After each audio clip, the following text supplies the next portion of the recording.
हाँ भाई, काम हो गया। उसके पास से कोई बैग मिला? बैग? कौन सा बैग? उसके पास एक बैग होना चाहिए। बैग नहीं उसके पास कोई, तो ढूंढो। मुझे हर कीमत पे वो बैग चाहिए, समझे? चल।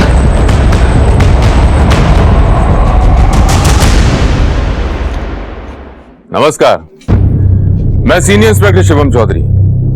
कभी कभी हम ढूंढने कुछ और जाते हैं और मिल कुछ और जाता है। मुझे एक ऐसे ही केस याद आता है जब मैं बाराबंकी उत्तर प्रदेश में पोस्टेड था। यह केस शुरू तो हुआ था एक मर्डर से,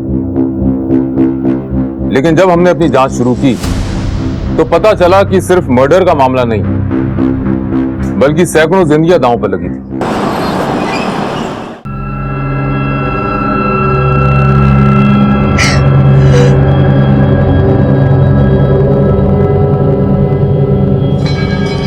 पापा पापा पापा, आज हम भी चलेंगे दुकान।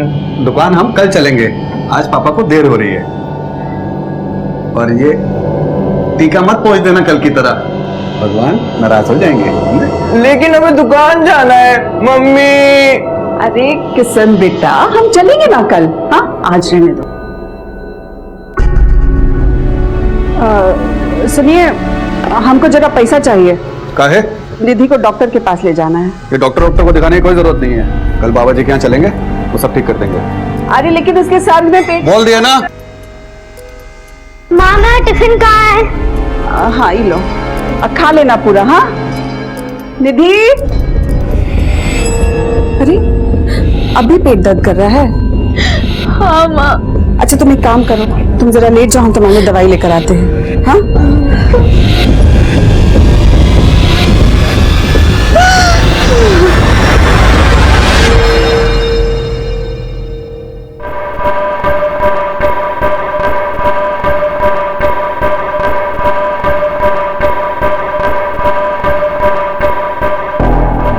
हाँ बाबूजी, हाँ बाबूजी कह रहे हैं ना अगले महीने हम आ जाएंगे दोनों।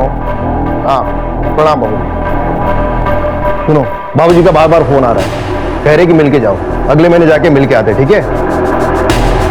और तुमको क्या हो गया, इतना मुंह लटका के क्यों खड़ी हो तुम? विनीत, हमको लगता है कि हम माँ बनने वाले हैं। सच? तो पगली तुम ऐसा उदास क्यों खड़ी हो? हम बाप बनने वाले हैं, इतना क्या सोच रही हो तुम? सोच सोच के बता रही हो। एक काम करते हम, माँ बाबूजी को अभी फोन लगाते, ठीक है? हाँ हेलो बाबूजी।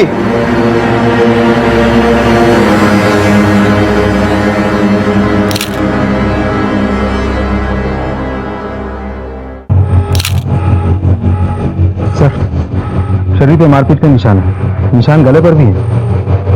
देख कर लगता है मौत गला घोटने की वजह से हुई है। सर, मैंने आसपास लोगों से पूछताछ कर ली है, लेकिन इस लड़की को कोई नहीं जानता सर। लाश को पोस्टमार्टम के लिए भेजा और आसपास अच्छे से चेक करो, कुछ मिलता है क्या जिससे इसकी पहचान हो सके? सर,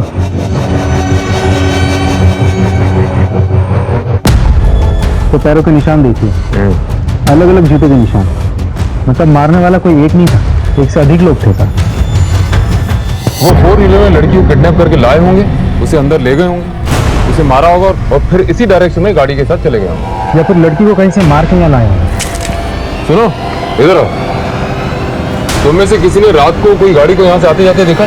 सर, रात में गांव के इस तरफ सुनसान रहता है, कौन आता है कौन जाता है किसी को नहीं मालूम पड़ता है। ठीक है, तुम जा सकते हो। राजेश सर, आसपास के गांव में चेक करो, कोई इस लड़की को जानता था क्या? और ये भी पता लगाओ रात में किसी ने कोई गाड़ी को यहाँ आते जाते देखा? Right sir.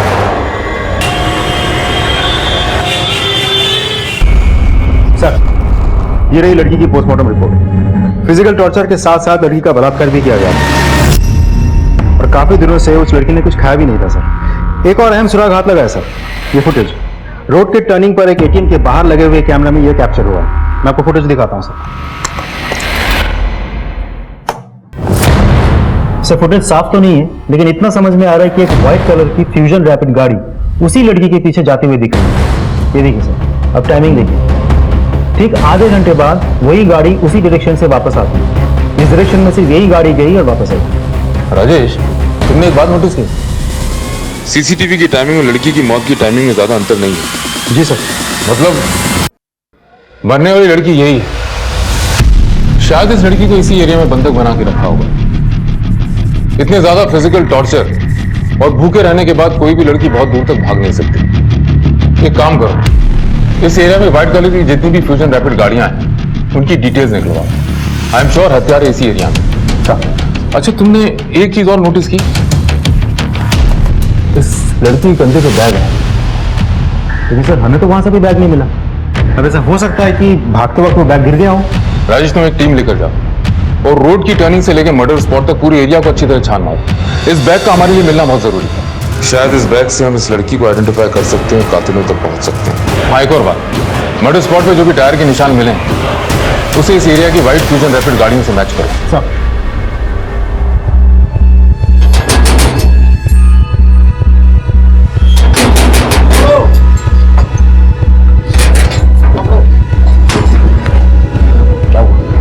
अरे यार, सब जगह छान मारा, कहीं नहीं मिला बैग यार। नहीं यार, क्या करें इस बैग का।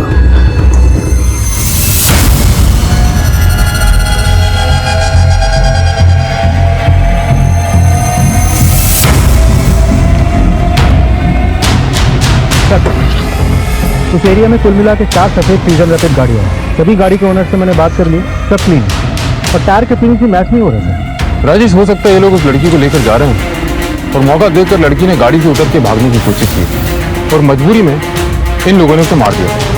पॉसिबल है। इस बैग का कुछ पता चला? सर हम कोशिश कर रहे हैं लेकिन अभी तक कोई सुराग हाथ नहीं लगा। वो एरिया बड़ा सुनसान है, वहां ज्यादा कोई आता जाता नहीं। 20 जुलाई को मतलब मर्डर वाली रात 12 से 1 के बीच में उस एरिया में जितने भी मोबाइल एक्टिव थे सबकी डिटेल्स निकलवाओ। पुलिस को हर केस में नए चैलेंजेस मिलते हैं। इस केस में भी ये मर्डर इन्वेस्टिगेशन हमारे लिए चैलेंज था, लेकिन इस केस में जो आगे होने वाला था वो हमारे थाने को ही नहीं बल्कि पूरे प्रशासन को हिलाने वाला था। ऐसा केस मैंने तब तक की पुलिस ड्यूटी में कभी फेस नहीं किया था। हम लोग उस बैग की तलाश में थे। शायद उस लड़की का कोई आईडी प्रूफ मिल जाए, क्योंकि अक्सर लोग अपने बैग में कोई ना कोई आईडी रखते हैं। वो बैग तो हमें मिला, लेकिन जो उस बैग में मिला वो हमने सपने में भी नहीं सोचा था। सर, ये लड़की है जो उस रात हमारे घर आई थी और सर बहुत डरी हुई थी वो। कौन हो भाई, क्यों इतनी रात को दरवाजा तोड़ रही हो? कुछ लोग हमारे पीछे पड़े, थोड़ी देर के लिए हमें अंदर छुपा लीजिए। लेकिन तुम हो कौन और हम तुम्हें अपने घर में क्यों आने दें? बस थोड़ी देर। नहीं भाई, जाओ यहाँ से। सुनिए तो भाई, जाओ यहाँ से। सुनिए, थोड़ी देर के लिए सुनिए तो। सर, इस लड़की के मर्डर के बारे में जब हमने अखबार में देखा तो हम बहुत घबरा गए थे और वो लड़की ये बैग हमारे घर के बाहर छोड़ गई थी। क्या है इस बैग में?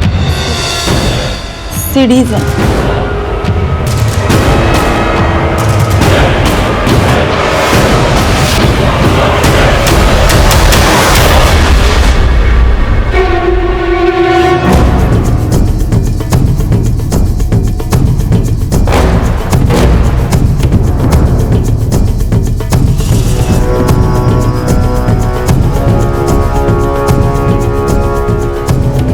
तो ये सीडीज है उस लड़की की खून की वजह। हत्यारों को लड़की नहीं, ये बैग चाहिए था जिसमें सीडीज थी। सर ये तो बहुत बड़ा कांड लग रहा है। इतनी सारी अश्लील सीडी और कई लड़कियां तो नाबालिग भी हैं सर। और एक चीज नोटिस की सर आपने, यहाँ एक भी लड़की विरोध नहीं कर रही। राजेश, ये सारी सीडीज अच्छी से चेक करो और देखो उस मरने वाली लड़की की क्लिप है क्या नहीं। इन सीडीज में जितनी भी लड़कियां हैं सबको आइडेंटिफाई करने की कोशिश करो और आसपास के पुलिस स्टेशन से पता करो किसी ने लड़कियों के मामले में कोई रिपोर्ट करी है। लेकिन ध्यान रखना, सावधानी से। हम तुमको भेजते ना वो वीडियो, देखो तुम मजेदार है। ठीक है, विनीत, हाँ बोलो ना। हमें तुमसे बहुत जरूरी बात करनी है। बोलो। तबीयत ठीक है ना तुम्हारी? हमारी बात ध्यान से सुनना जो हम कहना चाह रहे हैं। हाँ बताओ ना, सुन रहे हैं हम।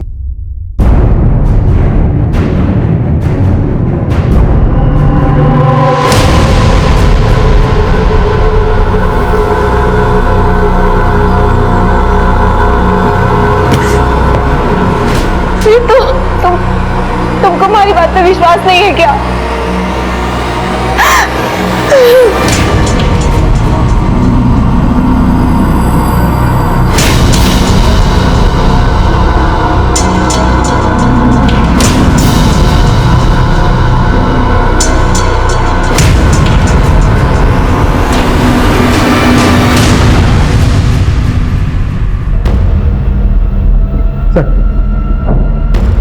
कुल मिला के 262 वीडियोस हैं। मरने वाली लड़की की भी सीडी बनाई गई थी। ये रही सर। सर यहाँ एक बात इंटरेस्टिंग है, सारी वीडियोस एक ही जगह पर बनाई गई थी, वही बिस्तर, वही चादर, एवरीथिंग इज सेम। एक और बात सर, वीडियो बनाने वाले ने अपनी पहचान बहुत सफाई से छुपा ली है। एक भी वीडियोस में, एक भी सीरीज में वो खुद नहीं दिख रहा है। प्रोस्टिट्यूशन और पोर्नोग्राफी दोनों एंगल चेक करो। जंगल में इतनी बड़ी आग लगी हुई, किसी ने धुआं उठता देखा होगा। निधि, अभी तक तैयार नहीं हुई तुम? जल्दी तैयार हो जाओ, जाना है। मुझे नहीं जाना है। सुधा, इसे समझाओ और तैयार करो जल्दी।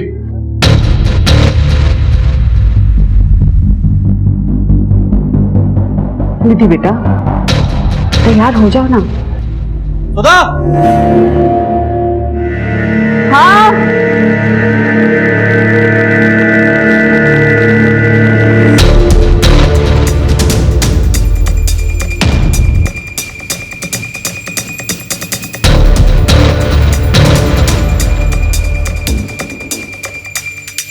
निधि बेटा, तैयार हुई? निधि,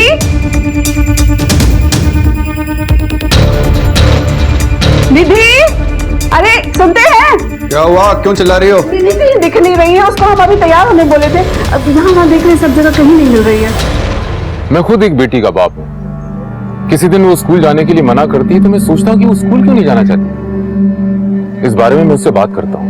निधि का बदला हुआ स्वभाव एक दस्तक थी जो उसके माँ बाप ने अनसुनी कर दी, और जिन लड़कियों के वीडियोस हमें मिले, मुझे यकीन है दस्तक उन्हें भी महसूस हुई होगी। एक पुलिस ऑफिसर होने के नाते मैं हमेशा हैरत में पड़ जाता हूँ कैसे लोग आसान दस्तकों को नजरअंदाज कर देते हैं और अपराध को अपने जीवन में घुसने का मौका देते हैं, जिसका अंजाम हमेशा बुरा होता है। तो तुम सब पोर्नोग्राफी का काम करते हो और इस धंधे का सबसे बड़ा खिलाड़ी है तू, टिल्लू। अब ये देख और बता, ये सारी वीडियोस बनाता कौन है? सब हमारे धंधे में से तो कोई नहीं था। इस तरह की वीडियो जो भी बनाता है सब घाटे में जाता था। क्यों? ऐसा क्या वीडियोस में? सब आप खुद ही देख लेना सब, ना अच्छी क्वालिटी है ना पूरी वीडियो। हमारा काम नहीं सब। अगर इन सब के पीछे तेरा नाम लिखना है टिल्लू, तो जिंदगी भर कोई और काम करने का लायक नहीं रहेगा, इतना याद रखना। राजेश सर, टिल्लू सही कह रहा है। ये सब साधारण घर की घरेलू लड़कियां, सबकी सब नशे में और इस बात से अनजान है कि इनकी वीडियो रिकॉर्डिंग हो रही है। मुझे लगता है ये वीडियो पोर्नोग्राफी के लिहाज से बना ही नहीं गया। तो फिर 250 से अधिक वीडियोस बनाने का और क्या रीजन होता है? ब्लैकमेल। किसी ने ये वीडियो इन लड़कियों का मुंह बंद रखने के लिए बनाया है। शायद इसीलिए इतनी लड़कियों में से किसी एक ने पुलिस कंप्लेन नहीं की। क्या है? हमको लगता है कि हमें पुलिस स्टेशन जाना चाहिए।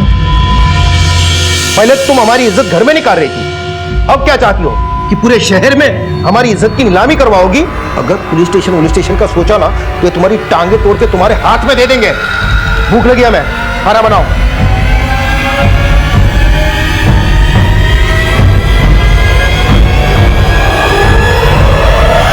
सर जी, उस बाबा ने ही हमारा बलात्कार किया है।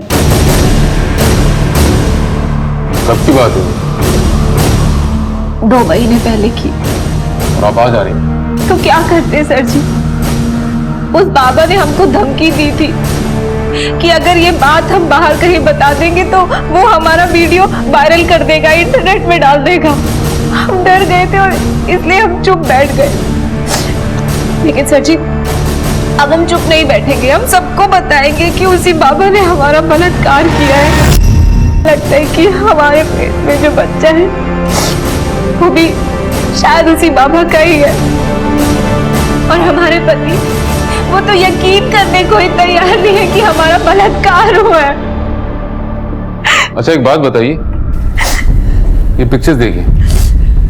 इन फोटोज में जो लड़कियां दिख रही हैं, इनको आश्रम में आपने कभी पहले देखा था? नहीं, हमने नहीं देखा। लेकिन सर जी, ये बात सच है कि हमारा बलात्कार उसी बाबा ने किया है। आप उसे जेल में डाल दीजिए, हम कह रहे हैं उसे जेल में। देखिए किरण जी, जिस बाबा पे आप आरोप लगा रही हैं उसका समाज में बहुत नाम है। हम बिना जांच पड़ताल करे उसे अरेस्ट नहीं कर सकते। आप एक काम कीजिए, बाहर जाकर रिपोर्ट लिखाइए और विश्वास कीजिए कि पुलिस अपनी पूरी कार्रवाई करेगी। आपको अपना मेडिकल टेस्ट भी करवाना होगा।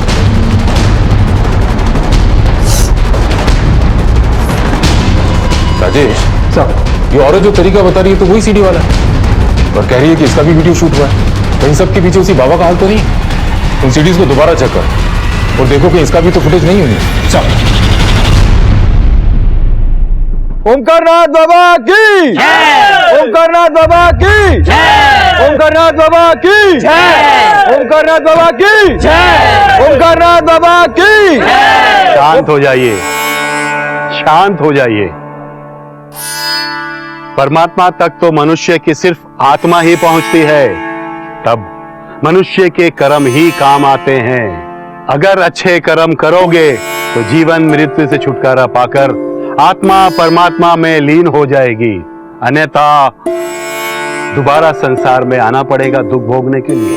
ओमकारनाथ बाबा की जय, ओमकारनाथ बाबा की जय, बाबा की जय, ओमकारनाथ बाबा की जय, ओमकारनाथ बाबा की जय। बाबा जी, हमें आपसे कुछ बातचीत करनी है। आपको हमारे साथ थाने चलना होगा। आप लोग ऐसे कैसे ले जा सकते हो पिताजी को? किरण नाम की एक औरत ने इनके खिलाफ बलात्कार का आरोप लगाया। क्या बकवास कर रहे हैं आप? समझ में आ रहा है कि आप किसके बारे में क्या बात कर रहे हैं? देखिए, हमें सब समझ में आ रहा है हम क्या बोल रहे हैं, लेकिन आप शायद भूल रहे हैं आप किससे बात कर रहे हैं। हम आपको महाराज जी को नहीं ले जाने देंगे। शांत हो जाइए, शांत हो जाइए आप सब लोग। इंस्पेक्टर साहब, किसी ने हमारे खिलाफ आपके पास रिपोर्ट लिखवाई और आप हमारे आश्रम चले आए हमसे पूछताछ करने के लिए। बाबा, हमें आपसे सिर्फ पूछताछ करनी है। उम्मीद करते हैं आप कोऑपरेट करेंगे। ठीक, मगर महाराज क्या हम आपको नहीं देंगे। बाबा नहीं है, बाबा निर्दोष है। आश्रम में आने किसने दिया? बाबा नहीं आने, बाबा यही रहेंगे। शांत हो जाइए, शांत शांत शांत हो जाइए। देखिए, अगर हम निर्दोष है तो पुलिस जांच में सिद्ध हो जाएगा। अगर आप लोग ऐसा शोर मचाओगे तो पुलिस हमें दोषी मानेगी। वैसे भी कुछ बाबाओं की वजह से हम जैसे संत लोगों के आश्रम में पुलिस आने लगी। चलिए,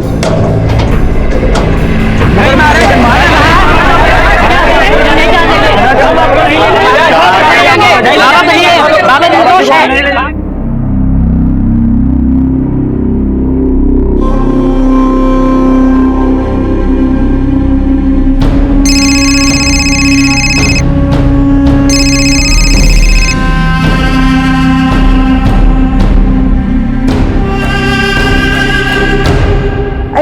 निधि का कुछ पता चला क्या?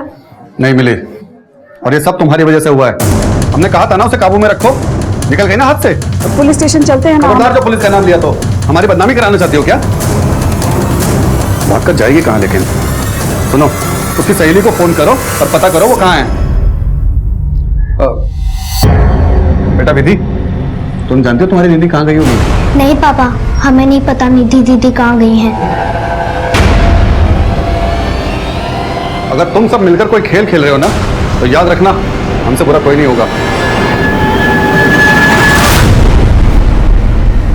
जी सर, किरण हमारी भक्त थी, लेकिन कुछ समय से वो हमारे आश्रम में नहीं आ रही थी। फिर अचानक उसने हम पर यह आरोप लगाया। हम कुछ नहीं जानते सर। ये हमारे विरोधियों की चाल है सर, हमारे पिताजी को बदनाम करना चाहते हैं। अभी कुछ 2-3 महीने पहले भी मांस का टुकड़ा फेंककर हमारे आश्रम को बदनाम करने की कोशिश की गई थी सर, जमीन से बहुत संघर्ष करके हम यहाँ तक के पहुंचे हैं। लोग हम पर विश्वास करते हैं। आसपास के इलाके में ऐसा कोई साधु संत नहीं है जिन पर लोग अपना अटूट विश्वास कर सके। हाँ, मुझ पर करते हैं सर। शायद इसीलिए लोग हमारे विरुद्ध षड्यंत्र रचते रहते हैं, और किरण ने जो हम पर आरोप लगाया है, शायद इसी षड्यंत्र का हिस्सा है। आपका कहना है कि आपके विरोधियों के कहने पर किरण ने आपके विरुद्ध बलात्कार का आरोप लगाया? सर, हम ये नहीं जानते कि उसने किसके कहने पर हम पर यह आरोप लगाया है, लेकिन हाँ सर, हम ये जरूर जानते हैं कि जो भी किरण ने हम पर आरोप लगाए हैं वो बिल्कुल गलत। हमने किरण के साथ ऐसी कोई गलत हरकत नहीं की है। सर, फिर भी अगर आपको विश्वास नहीं है तो आप हमारा डीएनए टेस्ट करवा सकते हैं। दूध का दूध और पानी का पानी हो जाएगा। अच्छा ओंकार जी, एक बात बताइए, इन तस्वीरों में से आप किसी को पहचानते हैं? इस लड़की की लाश आपके आश्रम से 2 किलोमीटर दूर मिली थी। नहीं सर, हम नहीं जानते।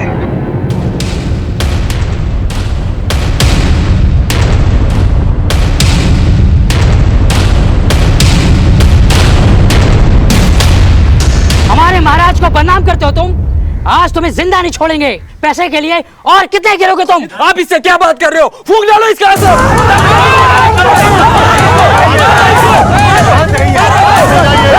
हटो पीछे, पीछे हटो। क्या कर क्या रहे हो आप लोग? क्या यही शिक्षा हमसे मिली है आप लोगों को? मारपीट करना, लड़ाई झगड़ा करना? अगर हमारा जरा भी सम्मान करते हो तो यहां से फौरन अपने आश्रम जाओगे आप लोग। लेकिन पिताजी, गलत तो इसी ने किया है। आप खामोश रहिए गुरु, सब आप ही की वजह से हो रहा है ये। अगर आप चाहते तो इन सब को आश्रम में ही शांत कर चुके होते, लेकिन आपने ऐसा नहीं किया। ओमकार, ये नाटक बंद करो। सब प्रभु की कृपा है। हमारे विरुद्ध जिसने भी तुम्हारे कान भरे, वो जितना बैरी हमारा है उतना ही बैरी तुम्हारा भी है। चाहिए चलिए।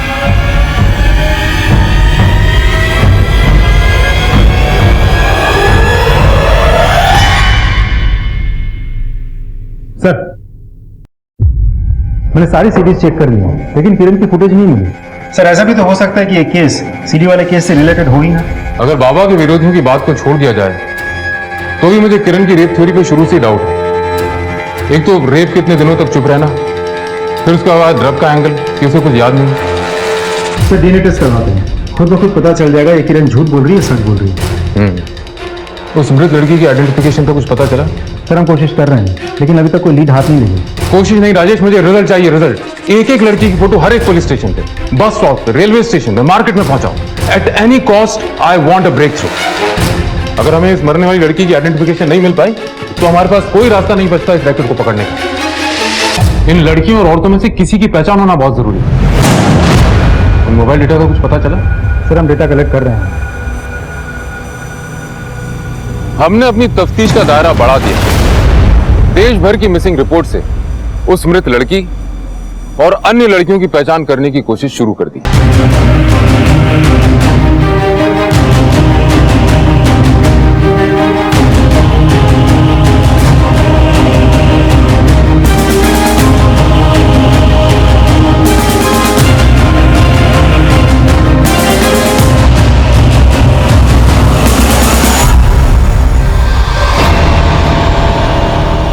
अगर तूने किसी को कुछ भी बताया ना तो तेरी छोटी बहन के साथ भी यही करूंगा, समझी?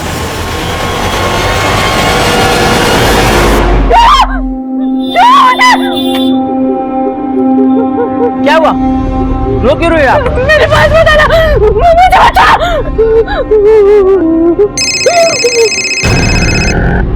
हेलो हेलो निधि, अरे कहाँ पर हो तुम? हाँ बहन जी, ये बच्ची यहाँ पर रो रही है। आपकी बेटी है क्या? अरे हाँ हाँ, हमारी ही बेटी है। आप कहाँ से बोल रहे हैं? ये झंडे वाले चौराहे के पास चाय की दुकान पे। आप ना उसको वहीं पर रखिएगा, हम अभी आ रहे हैं। अरे सुनिए, निधि मिल गई है, वो कोई झंडे वाले चौराहे पर है। आप जरा चल जाकर ले आइए ना। हाँ वहां भी लेके आए।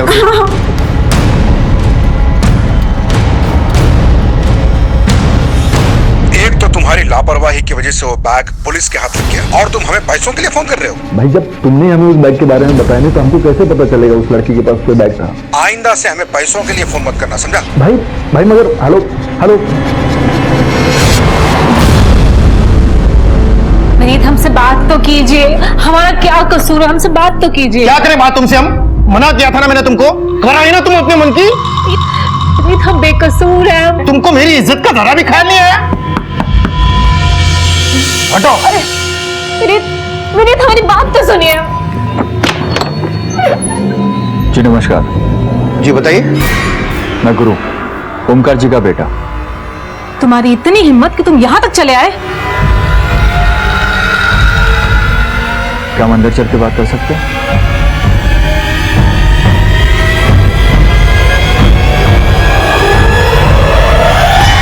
देखो विनीत, तुम लोगों ने जो करना था वो कर लिया। अब बताओ आगे क्या करना है? हमारे ही घर आकर हमें धमकी दे रहे हो? इतनी हिम्मत हो गई तुम लोगों की? हमारे पिताजी निर्दोष है। तुम्हारी बीवी ने जो आरोप लगाए उन पर वो बिल्कुल बेबुनियाद है और डीएनए रिपोर्ट में साफ हो जाएगा। लेकिन तुम्हारी बीवी के मेडिकल रिपोर्ट आने के बाद तुम्हारी बहुत बेइज्जती हो जाएगी। इसलिए बेहतर यही है कि तुम केस वापस ले लो, बाकी हम आपस में समझ लेंगे। अच्छा, तो तुम यहाँ पर हमें खरीदने आए हो? कह रहे हैं तुम दोनों बाप बेटे को हम जेल भिजवा के रहेंगे, और नहीं भिजवाया तो हमारा नाम भी किरण नहीं। तुम एक काम करो, चलो अंदर चलो। हम क्यों अंदर जाएं? अंदर चलो तुम। हम कह रहे हैं चलो जेल अंदर। भिजवा के रहेंगे इन दोनों अंदर जाओ, चलो। ठंडे दिमाग से सोचो बेटा, समझदारी इसी में है कि तुम केस वापस ले लो। देखो, अगर तुम केस वापस नहीं लेते तो तुम्हारी बेइज्जती होनी तो तय है, ऊपर से जो मैं पैसे दे रहा हूँ वो भी नहीं। तो जितने पैसे तुम्हें मिले केस करने के लिए उससे डबल मैं दूंगा। ठीक है, कितने पैसे? 5 लाख। 10 लाख चाहिए। अभी के लिए 5 लाख रख लो, बाकी के 5 लाख केस वापस होने के बाद। बस तुम्हें हमारा एक काम करना है।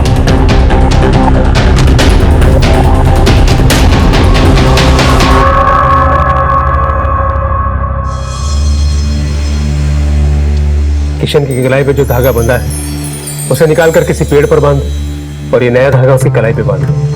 जी बाबा जी। सूर्यदेव बाबा की जय। सूर्यदेव बाबा की जय। बाबा जी, वो निधि का भी ना दिमाग थोड़ा फिर गया है, भाग गई थी घर से। कुछ करिए बाबा जी। यहाँ आओ बेटी। निधि, जाओ, बाबा बुला रहे हैं। बाबा से आशीर्वाद लो।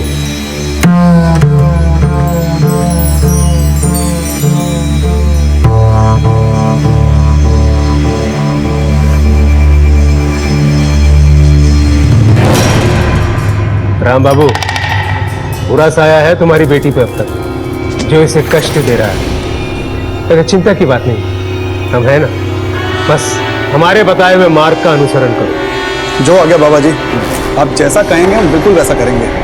सूर्यदेव बाबा की जय। सूर्यदेव बाबा की जय। सूर्यदेव बाबा की जय। हमसे बहुत बड़ी गलती हो गई जो हमने ओमकार बाबा पर इल्जाम लगाया। ये सब हमने लालच में किया, हमें पैसे मिले थे ये सब करने के लिए। अब हम अपना केस वापस लेना चाहते हैं। कानून का मजाक बना रखा आप लोगों ने। जानते हैं इस काम के लिए आपको जेल भी हो सकती है। सर माफ कर दीजिए, हमें गलती हो गई हमसे। दरअसल हम पैसों की लालच में आ गए थे। एक आदमी घर पे आया था, कहा कि बाबा ओमकार पर आरोप लगाना, पैसे मिलेंगे। तो बस उसकी बातों में आ गए सर। कौन था वो आदमी? पता नहीं सर, नाम नहीं बताया उसने। नमस्कार। नमस्कार। देखिए सर, हमने तो आपको पहले ही कहा था, हमारे पिताजी को बदनाम करने के लिए झूठा केस किया इन लोगों ने। जब इन्हें पैसे मिले झूठा केस करने के लिए तो उन्होंने केस कर दिया, और जब हमने पैसे दिए तो नतीजा आपके सामने ही है सर। देखिए, अगर आप चाहे तो इनके खिलाफ मानहानि का दावा कर सकते हैं। आपको झूठे केस में फंसाने का जुर्म है। नहीं सर, किरण ने अपनी गलती मान ली, हमारे लिए बात यही खत्म हो जाती। जैसी आपकी मर्जी, आप लोग जा सकते हैं, लेकिन आइंदा आपने ऐसा कुछ किया तो जिंदगी भर जेल में सड़ते रहोगे। ओमकार जी, आपका ऐसा कौन सा विरोधी जो आपके पीछे पड़ा हुआ है? बाबा सूर्यदेव। बाबा सूर्यदेव? वो ऐसा क्यों करेंगे? नाम का बाबा है सर, असल में बाबा के भेस में जमीन का दलाल है। पिछले 2 सालों से हमारी एक जमीन की डील में टांग अड़ा रहा है, और शायद इसी वजह से उसने किरण को पैसे दिए और ये सब ड्रामा करने के लिए कहा, ताकि हमारे पिताजी फंस जाए और वो खुद डील कर सके। और सर, अगर आपको यकीन नहीं है तो सुरेश बिल्डर से पूछ लीजिए आप, और अगर फिर भी यकीन नहीं होता सर तो मैं। सर, ये जमीन एक ट्रस्ट की है। 2 साल पहले गुरु जमीन का सौदा करवाने हमारे पास आया था, और सौदा हो भी गया था, मगर कुछ लोग फिर आके यहाँ पर बस गए। अब ना ही कहीं जा रहे हैं और ना ही जमीन को बिकने दे रहे हैं। कौन है ये लोग? सर, ये सूर्यदेव बाबा के भक्त हैं। जब भी जमीन के सौदे की कोशिश होती है, सूर्यदेव बाबा मामले को धार्मिक रूप दे देते हैं। इसी बात को लेकर गुरु और सूर्यदेव में विवाद है।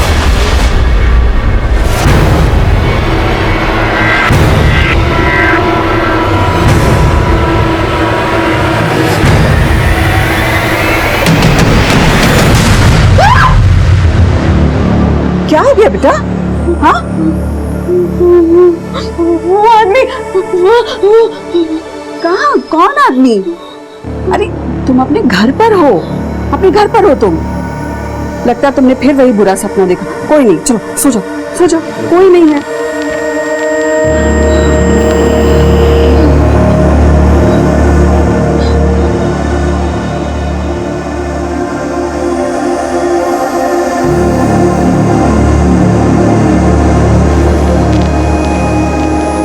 सर गुरु सही कह रहे हैं, जमीन की आपसे रंजिश का मामला है। सर गुरु और सूर्यदेव ये दोनों एक दूसरे पे आरोप प्रत्यारोप लगाते रहते हैं। मतलब उस लड़की के हत्यारों और सीडी के राज तक पहुंचने की जो उम्मीद बनी थी वो गई। ना तो उस मरने वाली लड़की का आइडेंटिफिकेशन हो पा रहा है और ना ही उन वीडियो में मौजूद किसी लड़की। राजेश, अपना नेटवर्क बढ़ाओ, हो सके तो और स्टाफ लगाओ। मुझे हर हाल में कोई ब्रेक थ्रू चाहिए।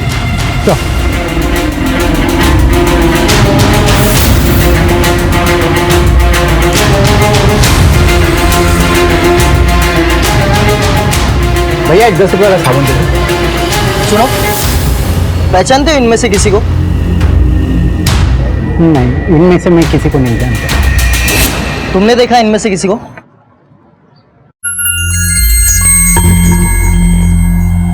ये लड़की नहीं नहीं नहीं, ये वो लड़की नहीं। लेकिन क्या किया है लड़की ने? कुछ नहीं, तुम बताओ कहाँ देखा इसे? कहीं नहीं सर, हमको ऐसा लगा ये वो लड़की नहीं।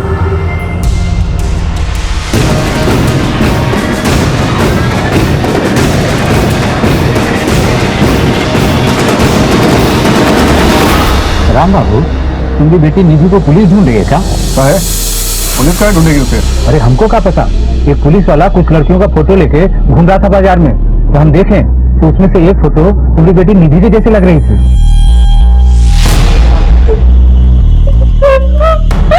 हमने कुछ नहीं किया है पापा। अगर तूने कुछ नहीं किया है तो पुलिस क्यों ढूंढ रही है तुझको? इसीलिए भागी थी ना घर से? अरे ये बीमार है, क्यों मार रहे हैं इसको? अरे तुम तो चुप ही रहो। ये बीमारी माने का ना सिर्फ नाटक है, इसको तो मैं। अरे अब छोड़िए, उसको पीट रहे हैं। हाँ, मुरारी भैया से भी तो गलती हो सकती है ना पहचानने में। पापा हम सच कह रहे हैं, हमने कुछ भी नहीं किया है। एक बात कान खोलकर सुन लो तुम दोनों, अगर हमें पता चला ना कि इसने सही में कुछ किया है, जान से मार देंगे इसे।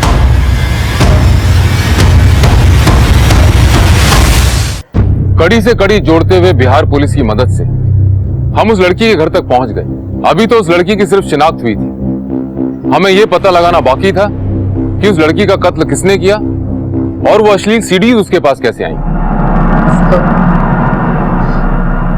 1 साल पहले देखा था उसका चेहरा, जब पैसे कमाने की खातिर घर से बंगाल जा रही थी। गरीबी खा गई हमारी बेटी को साहिब, खा गई। ना वो कमाने की खातिर बाहर जाती और ना उसके साथ कुछ ऐसा होता। मालिनी बंगाल गई थी, फिर वो यहाँ बाराबंकी कैसे? कुछ बताया तुम? 15 दिन पहले फोन पर बात हुई थी साहब उससे, तब उसने बताया था कि काम के सिलसिले में शायद बाहर जाना पड़े, पर यहाँ आने के बारे में उसने कुछ नहीं बताया था सर।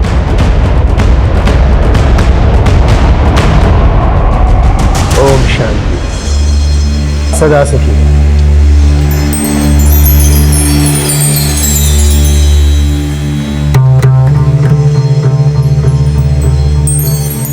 बाबा जी, ये उस दिन घर से भाग गई थी, पुलिस जिसके पीछे है। कुछ करिए बाबा जी, बहुत परेशान है हम लोग बाबा जी। राम बाबू, आपके बच्चों पर बुरा साया है। पहले किशन और अब निधि, दोनों उस साये में सही समय पर अगर उपचार नहीं किया गया तो आपकी छोटी बेटी विधि वो भी उसकी छाया में आ जाएगी। हमें बचा लीजिए बाबा जी, अब जैसा कहेंगे हम वैसा करने के लिए तैयार हैं बाबा जी। ठीक है, तुम सब बाहर जाओ, हमें एकांत में निधि की शुद्धि करनी पड़ेगी। माँ मुझे यहाँ नहीं रहना, मुझे उसके पास नहीं रहना। जैसा बाबा जी कह रहे हैं ना वैसा करो, समझी?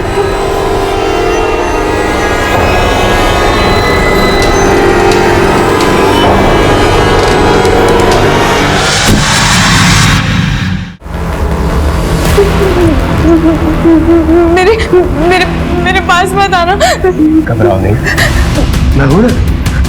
मैं तुम्हारी मदद करूंगा।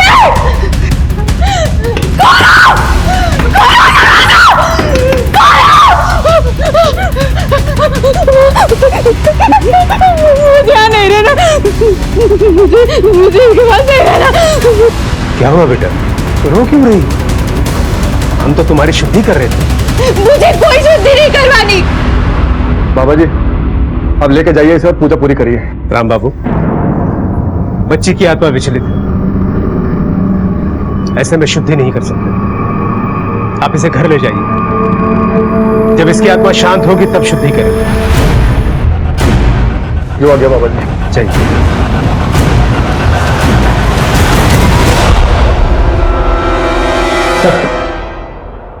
सीरीज में से इन 3 लड़कियों की पहचान कर ली गई है।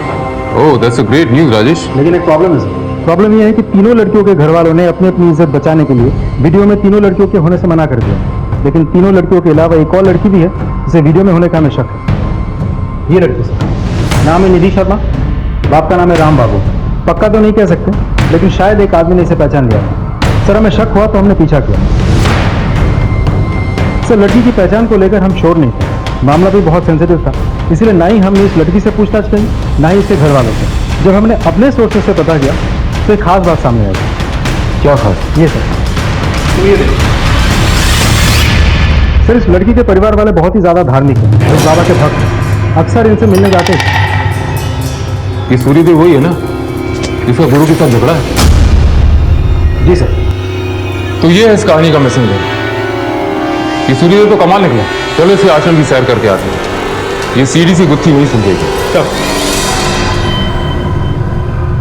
आज की शुद्धि के बाद बुरा साया तुम्हें कभी भी परेशान नहीं करेगा। बस आज अपना मन विचलित नहीं होने देना।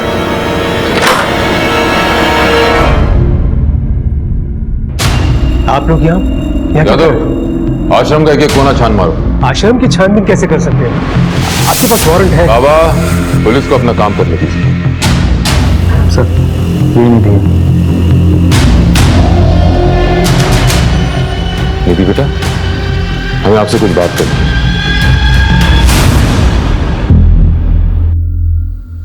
नहीं सर, हम इस लड़की को नहीं जानते। देखो, डरने की कोई बात नहीं है। शुरू से बताओ तुम्हारे साथ क्या हुआ। सर, हमारे पापा उस बाबा को भगवान मानते थे। उस बाबा का कहा हुआ है हमारे पापा के लिए सब कुछ होता था। हमारा भाई हमेशा से पागल नहीं था सर, लेकिन उसको डॉक्टर के पास ले जाने के बजाय पापा उसे बाबा के पास लेकर गए। पापा को लगता था किसी ने हमारे परिवार पर जादू टोना करके रखा और वो जादू टोना करने के बाद ही ठीक होगा। पापा तो हमें उस बाबा के पास विश्वास करके लेकर गए थे, पर वो कहाँ जानते थे कि हमारे साथ वो।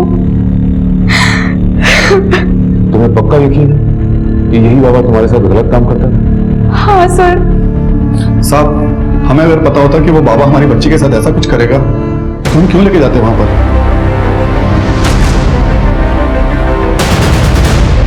इन डॉक्यूमेंट को अपलोड करो, हेडक्वार्टर में मेल करो।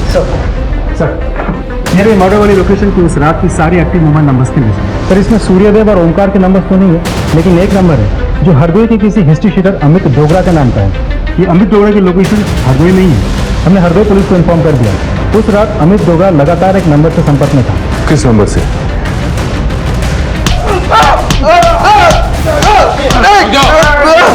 साले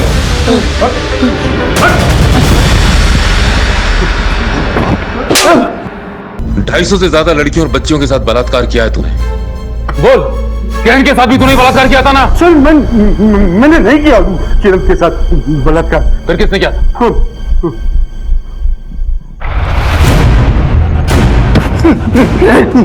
सच बोल। बता दे सर,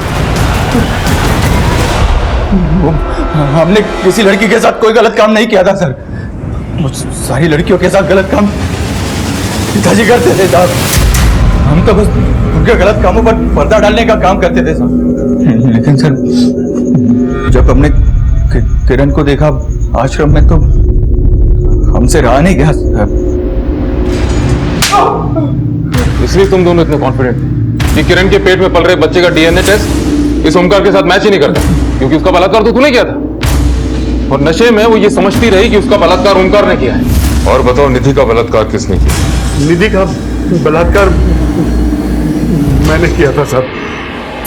हम तुम्हारी बच्ची के आसपास बुरी शक्तियों को महसूस कर रहे हैं।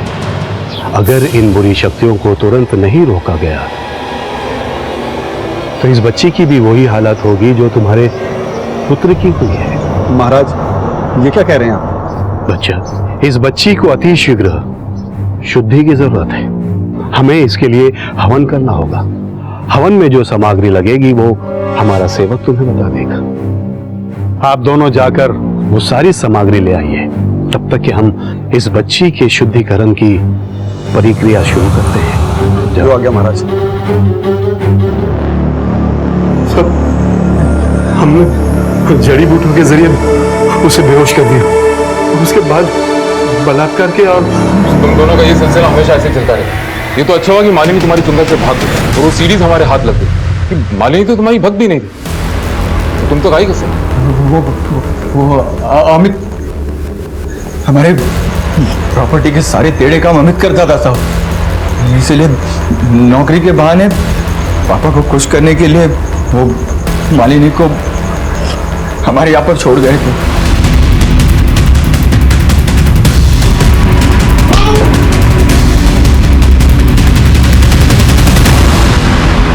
लेकिन मालिनी को मौका मिल गया, वो सारी सीडीज लेकर आश्रम से भाग गई। मालिनी हमारे लिए खतरा बन चुकी थी, इसलिए हमने अमित को उसे खत्म करने के लिए कहा। लेकिन वो बैग तुम्हें नहीं मिला। वो बैग कांता के जरिए हम तक पहुंचा। लोग तुम्हारे चरणों में आते हैं ये सोचकर कि तुम उनके दुख दर्द दूर करोगे, और तुम उनकी आस्था का नाजायज फायदा उठाते हो। अब जिंदगी भर जेल की रोटी खाने की आदत डाल लो।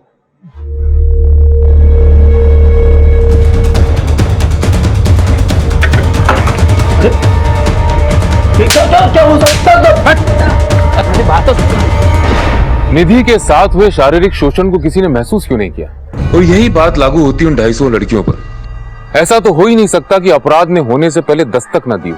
मालिनी अपने परिवार के संपर्क में नहीं थी और परिवार में भी किसी को इस बात की परवाह नहीं थी। नतीजा, उसकी मौत हो गई। निधि का बाप राम बाबू कई दस्तक मिलने के बाद भी चौकन्ना नहीं हुआ, बल्कि दूसरे बाबा के पास ले जाने लगा।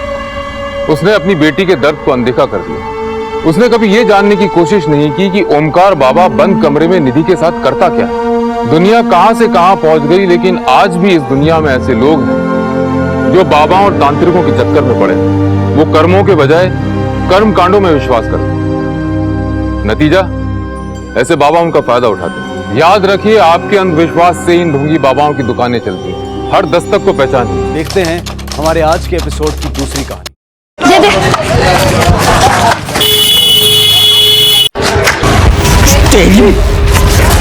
चिल्लर पार्टी कॉलोनी को प्लेग्राउंड बना के रखा है। हाँ, किसने मारा मुझे? बहुत अरे अंकल मैंने नहीं मारा, उसने मारा। उसने तूने मारा?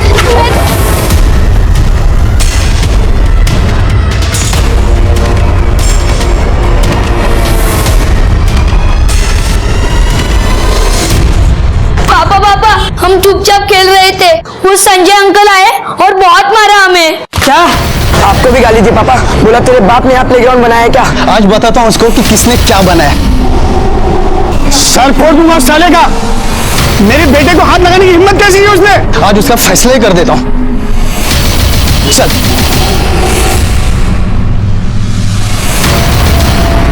मुझे गाली देता है, मेरे बच्चों को हाथ उठाता है।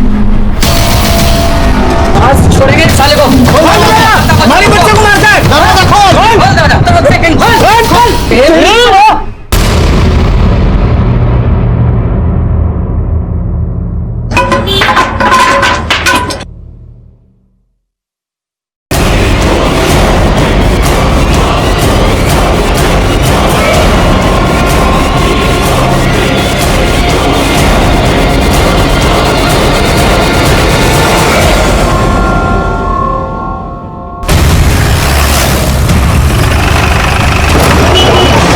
आइए सर, यही आदमी है सर, इसी ने मर्डर किया है सर। क्या रिकॉर्ड कर रहा है? साइड करो सबको, इससे वीडियो लो, इस फोन से वीडियो डिलीट करो। और बंद कर। मर्डर हुआ किसका? इसकी बीवी का। अपने बीवी को ही मार दिया इसने। पागल है साला, पागल।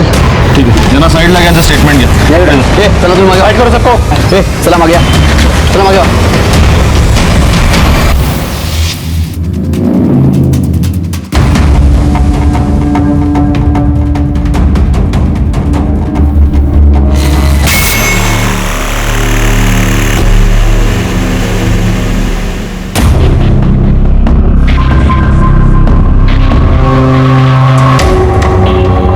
ये मर्डर पति और पत्नी के झगड़े का नतीजा है और झगड़े की वजह कुछ भी हो सकती है। हो सकता है इन दोनों में से किसी एक का एक्स्ट्रा मैरिटल अफेयर रहा हो। इस बात को लेकर कुछ कहा सुनी हुई, फिर झगड़ा बढ़ गया।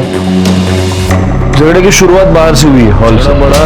पत्नी ने उससे बचकर भागने की कोशिश की, वो बियर बॉटल उठाई, यहीं पर फोड़ दी और यहाँ पर उसने वो बियर की बॉटल। हो सकता है ये सब हुआ हो और हो सकता है ऐसा ना हुआ हो।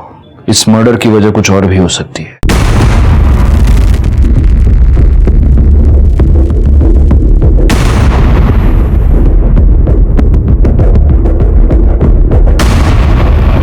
Engine oil? इसकी बॉडी पर इंजन ऑयल क्या कर रहा है? सुनाओ। फोटोग्राफर्स, फिंगरप्रिंट और फोरेंसिक्स को बुलाओ। पहली नजर में देखने पर यही लगा कि ये पति पत्नी के झगड़े का नतीजा था। वैसे तो देखने में ये एक ओपन एंड शट केस लग रहा था, एक सीधा साधा मर्डर केस, लेकिन ऐसा था नहीं। इस जुर्म के पीछे की वजह थी शक, और जहां गुनाह के पीछे शक होता है वहां उस गुनाह ने अपने होने से पहले अपने होने की दस्तक ना दी हो। ऐसा हो नहीं सकता।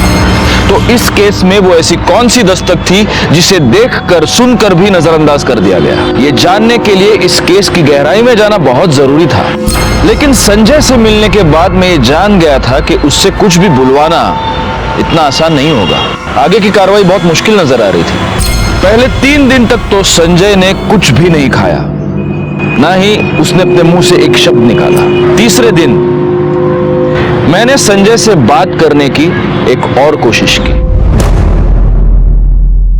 संजय, खाओ, वड़ा पाव खाओ।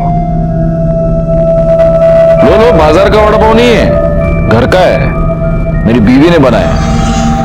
अरे क्या है ना, मेरे को वड़ा पाव बहुत पसंद है और मैं बाहर का वड़ा पाव खाता हूं, फिर वो मेरे को एसिडिटी होती है। तो मेरी बीवी क्या करती है, मेरी बीवी घर पे वड़ा बनाती है। ये वड़ा खा के देखो, इसके टेस्ट से तुमको पता चल जाएगा मेरी बीवी मुझसे कितना प्यार करती है। प्रिया भी मुझसे बहुत प्यार करती थी। हम दोनों बहुत खुश थे, हमारे बीच में कोई प्रॉब्लम नहीं थी। हेलो बॉस, मेरे बॉस। अरे बॉस, क्या बोल रहा है? अरे संडे है ना सर, छुट्टी। वाइफ को लेके जरा पानी पूरी खाने आ रहा, आवड़ते थी लखो। अरे आप मिले नहीं हो मेरे वाइफ से? मैं बोला था प्रिया, अरे आओ ना जल्दी। आप शादी में नहीं आए थे ना, इसके लिए।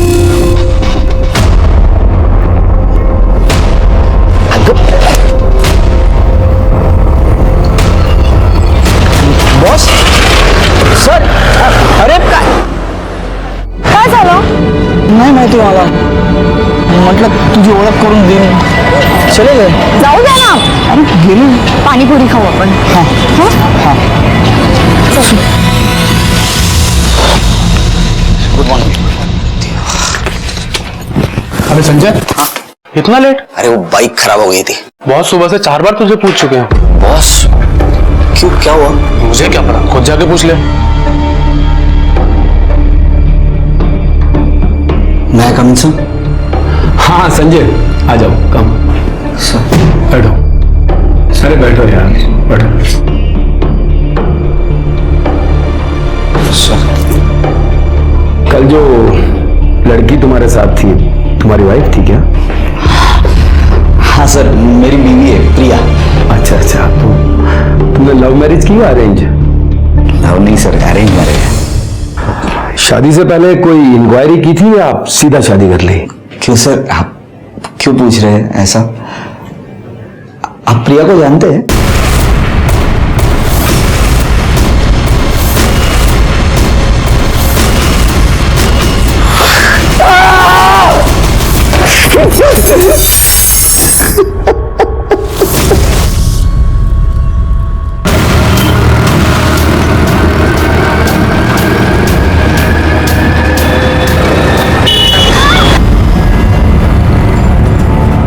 अबे साले तो दिखाई नहीं देता, कैसी गाड़ी जाता तू? हाँ तेरे बच्ची को कुछ हुआ क्या? साले तो लोग गाड़ी जाता है। अरे मैंने कहा कुछ नहीं हुआ, गाड़ी जाता है ऊपर से। मारो पिंकी ठीक है, हाँ काढ़ा पी। अगो वो कड़ू है, पर तू सुबह तक बिल्कुल ठीक हो जाएगी। कहाँ से सीखा प्रिया ये सब? हर मर्ज की दवा इसके पास आई है ना? अरे इसके पास तो कई तरह के नुस्खे हैं, मुझे तो इसने एक दिन में ठीक कर दिया था। भगवान का लाख लाख शुक्र है कि मुझे इतनी अच्छी बहू मिली, वरना आजकल की बहुएं अरे किसी की उनको पड़ी ही नहीं रहती है। क्यों? संजय को अब तक तो आ जाना चाहिए था ना। हो दादा, कभी कभी ऑफिस में ज्यादा काम रहता है ना, तो लेट हो जाता है। आते ही होंगे। नाम लिया और आ गया वो। संजय, संजय क्या हुआ? ये आपको चोट कैसे लगी? खून बह रहा है संजय। मैं फर्स्ट एड बॉक्स लेके आती हूँ। जरूरत नहीं है, मैं कर लूंगा। संजय क्यों इतनी चोटें आई है? संजय क्या हुआ? किसी के साथ झगड़ा हो गया क्या? मैंने कहा ना कुछ नहीं हुआ है मुझे।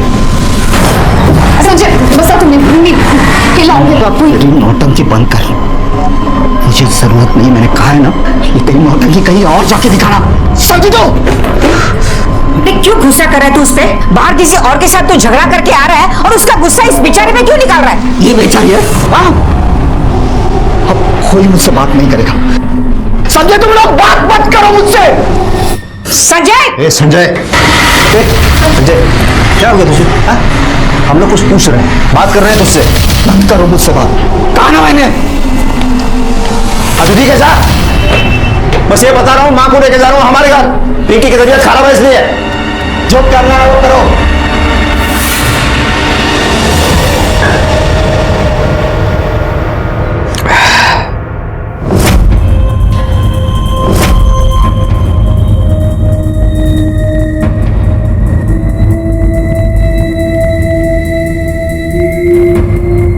कम से कम ये हल्दी वाला दूध पी लीजिए, आपको आराम मिल जाएगा।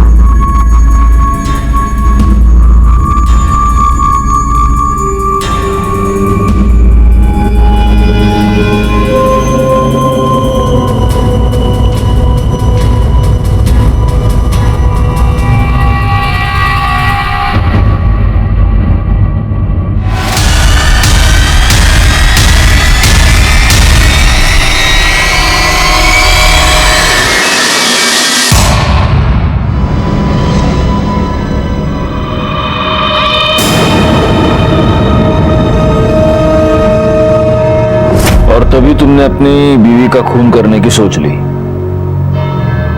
पर कर नहीं पाए। तब नहीं कर पाए तो अब कर दिया। हाँ?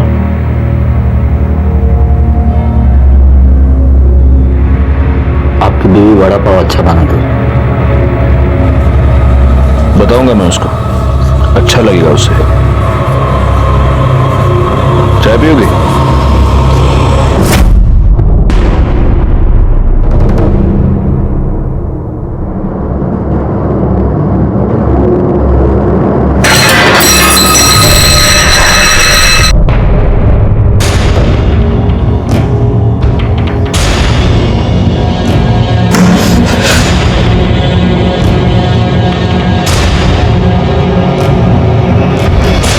आपको बेवजह मुझ पर भड़क रहे हो।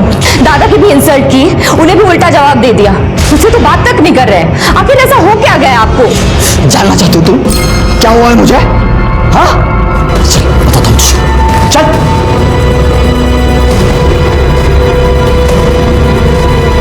बहुत नाटक कर दिया, सब बताता हूँ तुझे, चल।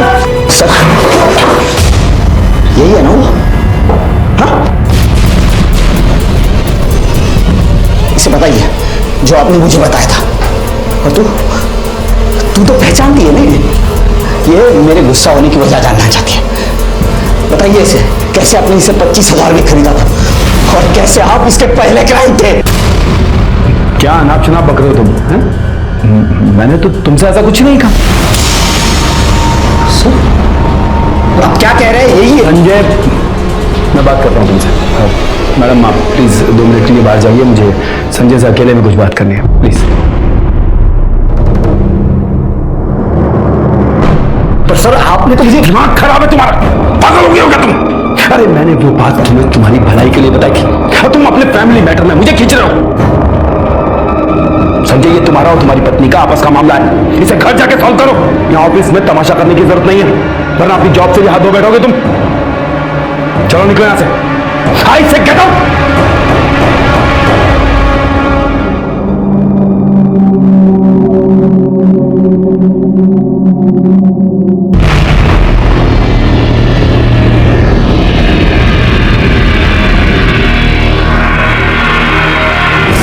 संजय जो तुम्हारे बॉस ने तुम्हें बताया वो तुमने अपनी बीवी को बताया नहीं?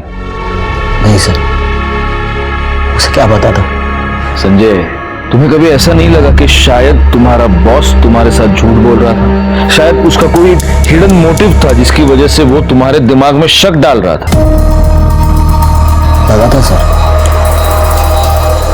मैं बॉस की बातों पर विश्वास नहीं करना चाहता था। न जाने क्यों बॉस की बात मेरे मन में घर कर गई। मैं प्रिया पर शक करने लगा। वो जहां जाती थी उसका मैं पीछा करता था।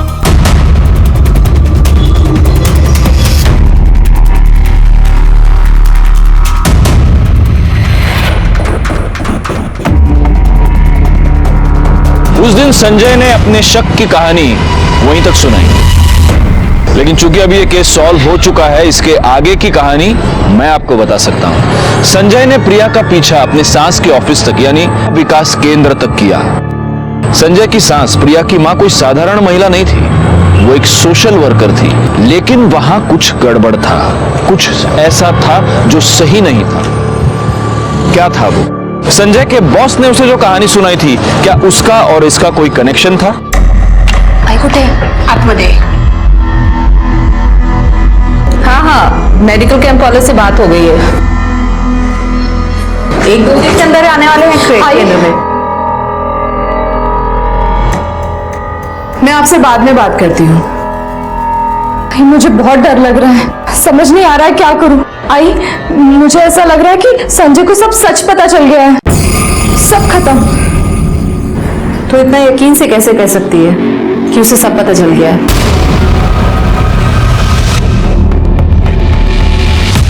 मैं क्या बताऊं, आपसे ही मिलना है क्या? आप ही ने फोन किया? मैंने ही फोन किया था आपको। अच्छा आ जाओ आप। वो पैसा लाएगा, एक काम करो जेब में डालो। ये यहाँ से नहीं, वहां से। देख प्रिया, ये जो भी मुसीबत है मुझ तक नहीं पहुंचनी चाहिए, कैसे भी मैनेज कर, समझे ना?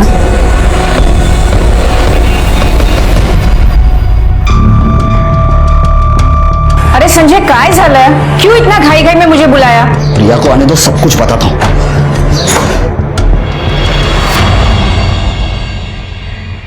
या अरे आई तुम्ही? आप तो भैया के यहाँ से अगले हफ्ते आने वाली थी ना? हाँ आने वाली थी, पर इसने कहा कि कुछ जरूरी काम है इसलिए आज ही आ गई। कैसा हो, क्या काम था? आई को क्यों बुला लिया आपने? ये जो सती सावित्री होने का नाटक करती है ना तो उसका भांडा फोड़ने के लिए इसलिए बुलाया माँ को। माँ को भी पता चले ये भोले वाले चेहरे के पीछे सच्चाई क्या है। संजय क्या है ये, क्या बोल रहा है तू? मैं झूठ नहीं बोल रहा हूँ, ये तुम्हारी बहू है ना, धंधा करते धंधा। कितने लोगों के साथ सोई? संजय संजय आपको कुछ गलतफहमी हुई है? कुछ गलतफहमी नहीं हुई है। 3 दिनों से तुम्हारा पीछा कर रहा हूं मैं, 3 दिनों से।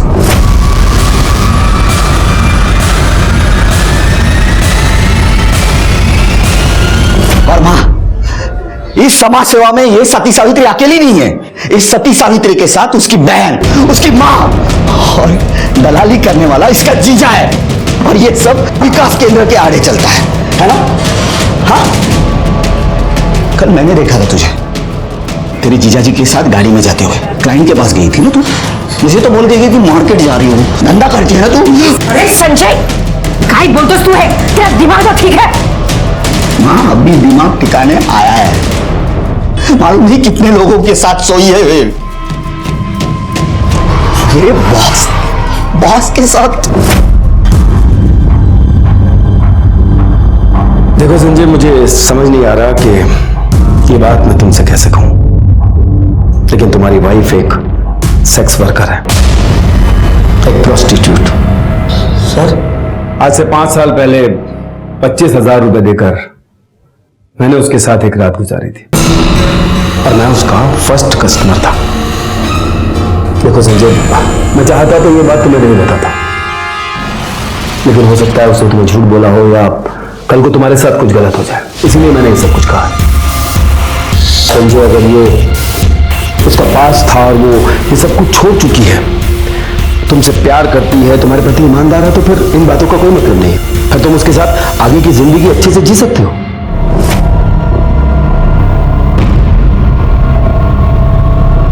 इतना बड़ा धोखा दिया तूने मुझे, मेरे इस घर को अपवित्र कर दिया। निकल यहाँ से, निकल यहाँ से, निकल यहाँ से, निकल यहाँ से, निकल बोल रही है, प्लीज निकल यहाँ से। अगर काय चल रहे हैं, शांत हो जा। ए भाई लोग, क्या तमाशा लगा है क्या? निकलो, तू शांत हो जा, इस घर का तमाशा मत बनाना। चल आत्मदे, चल तू आत्मदे।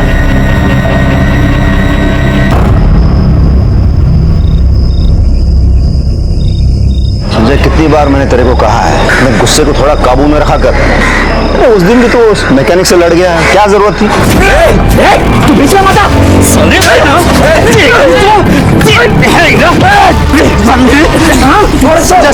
क्या कर रहा है तू? छोड़ संजय। फिर से मेरी बीवी की तरफ आंख उठा के देखा, आंखें फोड़ दूंगा, जिंदा गाड़ दूंगा तुझे। बहुत गलत किया तूने मुझे हाथ लगा के। जानता नहीं मैं कौन हूं। दादा, उस दिन मैं गलत हो सकता हूं, पर आज नहीं। मैंने खुद पीछा किया, बहुत कुछ गलत चल रहा है दादा। प्रिया एक प्रोस्टिट्यूट है, वेश्या है वो। बस हाँ, बहुत हो गया, बहुत सुन ली तेरी बकवास मैंने। अरे क्या सबूत है तेरे पास? है क्या कुछ? नहीं, सिर्फ शक है, शक। वो भी तेरे उस मक्कार बॉस ने तेरे दिमाग में घुसा दिया है। अरे जो खुद इतना घटिया इंसान है, जो खुद धंधे वाली के पास जाता है, उसकी क्या गारंटी है कि वो सच बोल रहा है? वैसे घटिया इंसान पे भरोसा करके तू अपनी बीवी पे शक कर रहा है। मुझे ये बता, अगर कल आके कोई मेरे बारे में उल्टा सीधा कह दे तो उस पर भी यकीन कर लेगा, करेगा? नहीं दादा, ऐसे कैसे? ऐसे मां, संजय मेरा छोटा भाई है, हाँ? पर तू मुझे कुछ समझता है ना? मैं जो कह रहा हूँ वो बात मान ले। अभी के अभी जा प्रिया के पास और अपने किए की माफी मांग ले उससे, सब ठीक कर ले, उसे वापस ले आ, बस उतना कर ले बस।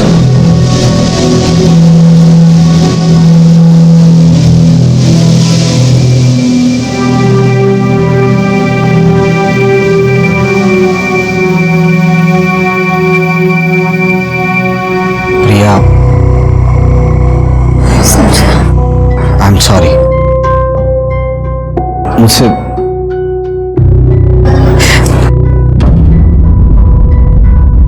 मेरी सच्चाई यही है कि मैं प्रोस्टिट्यूट थी, को कोई गलतफहमी नहीं हो।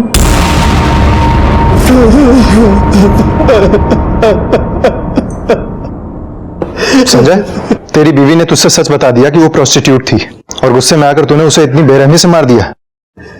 मैंने प्रिया को नहीं मारा, मैंने प्रिया को नहीं मारा, मैं सच कह रहा हूँ सर। झूठ बोल रहा है तू। मर्डर के बाद तेरी पूरी कॉलोनी ने तुझे खून से लथपथ देखा था और तेरे फोन की लोकेशन भी क्राइम सीन की ही थी। सर, प्रिया मर्डर केस की फॉरेंसिक मुझे बता दिए। संजय, सारे सबूत तुम्हारे खिलाफ हैं। अच्छा होगा अगर तुम खुद सच बोल दो।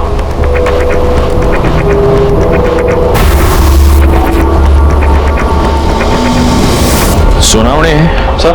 रिपोर्ट के मुताबिक प्रिया के हाथों और कंधों पर इंजन ऑयल के ट्रेसेस मिले हैं, लेकिन उसकी बॉडी पर इंजन ऑयल कहां से आया? सर, ये हो सकता है संजय की बाइक का हो। और संजय के हाथों से ही प्रिया के हाथों और कंधों पे लग गया। और सर वैसे भी जब हम मर्डर स्पॉट पे गए थे तो संजय के हाथ पहले से ही खून से इतने लथपथ थे, शायद इसीलिए हमने नोटिस ना किया हो। एक काम करो, क्राइम के टाइम संजय ने जो कपड़े पहने थे वो टेस्टिंग के लिए भेज दो। अगर ऑयल वहां से आया है तो संजय के कपड़ों पर जरूर मिलेगा। सब ये संजय तू घबरू को कुछ रहे संजय। देख जब तक मैं हूं ना तुझे कुछ नहीं होगा। हाँ मैंने तुम्हें भाई की तरह नहीं अपने बेटे की तरह पाला है। तो देखना मैं कैसे अपने बेटे को यहां से जल्द बाहर निकालता हूं। हाँ चलो चलो मिलने टाइम खत्म हुआ। तुम संजय ये तो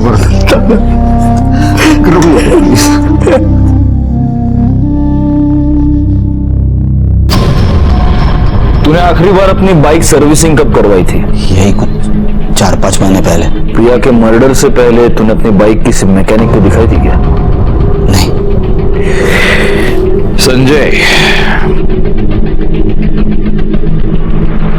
मैंने सुना तुझे गुस्सा बहुत आता है। हर दूसरे दिन किसी के साथ तेरी मारामारी हो जाती है, हाथापाई हो जाती है। प्रिया के मर्डर के दिन भी तुझे बहुत गुस्सा आया। फिर तूने उन 2 बच्चों को गाली दी, उनको मारा। उसी गुस्से में तू घर गया और जब तू घर से बाहर निकला तो पूरा खून से भरा हुआ था। हा? तभी प्रिया ने तुझे बताया होगा कि वो एक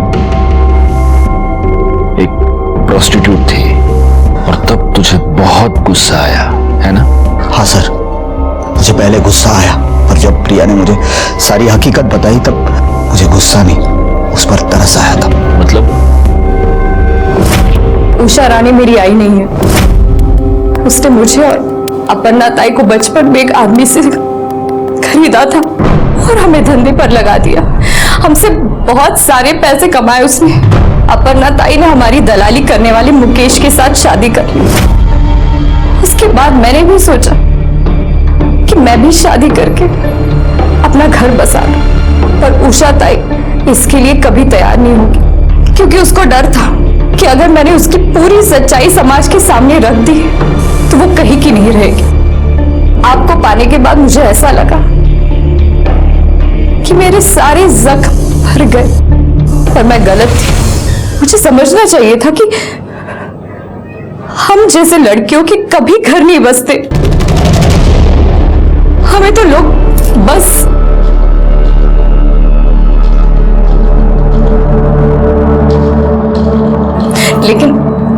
लेकिन आप टेंशन मत लीजिए, मैं आपको छोड़ के चली जाऊंगी बिना किसी तमाशे के। मुझे और कुछ नहीं चाहिए, बस आप खुश रहो।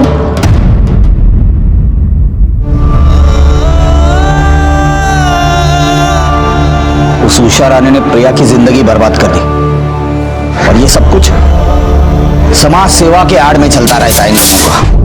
मैं इन लोगों को छोड़ूंगा नहीं, लोगों के सामने इनकी सच्चाई लाके रख दूंगा।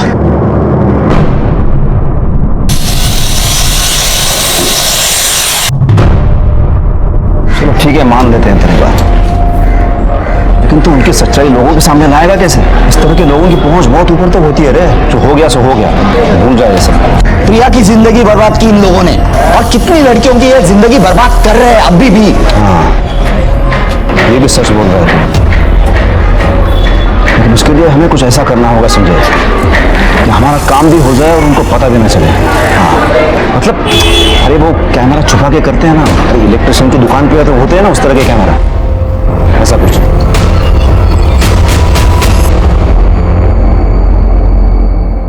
अरे दामाद जी, ऐसे अचानक? बैठिए, क्या लेंगे आप? कुछ लेने नहीं, देने आया हूँ। आखिरी वार्निंग दे रहा हूँ तुझे, ये जो गोरख धंधे ना बंद कर। मतलब आप क्या बोल रहे हैं? मुझे कुछ समझ में नहीं आ रहा है। ओह, तुझे समझ में नहीं आ रहा है? बहुत बोली है तू। हाँ, इस 4 दीवारियों के अंदर क्या चलता है सब कच्चा चिट्ठा है मेरे पास। इस पेन ड्राइव में स्टिंग ऑपरेशन करवाया था इस जगह का मैंने। समाज कल्याण की आड़ में तू लड़कियों से धंधा करवाती है। आना। देखिए, आपको कुछ गलतफहमी हुई है। वो सब तो मैंने कब का बंद कर दिया। अच्छा, तो तुम्हारा ड्राइवर लोगों से पैसे लेके उन्हें पिछले रास्ते कहाँ छोड़ता है? हाँ? और ये मुकेश मेरी बीवी को लेके कहाँ जाता है? बताओ। मानती हूं मैं कि यहाँ जो कुछ भी चल रहा है वो गलत है, पर प्रिया और अपर्णा का इससे कुछ लेना देना नहीं है। और उन दोनों ने मुझे कब का छोड़ दिया, और यहाँ तक कि मुकेश भी मुझे छोड़कर चला गया है, गैराज खोल के बैठा है। मैं कोई बकवास सुनने नहीं आया हूँ, समझे?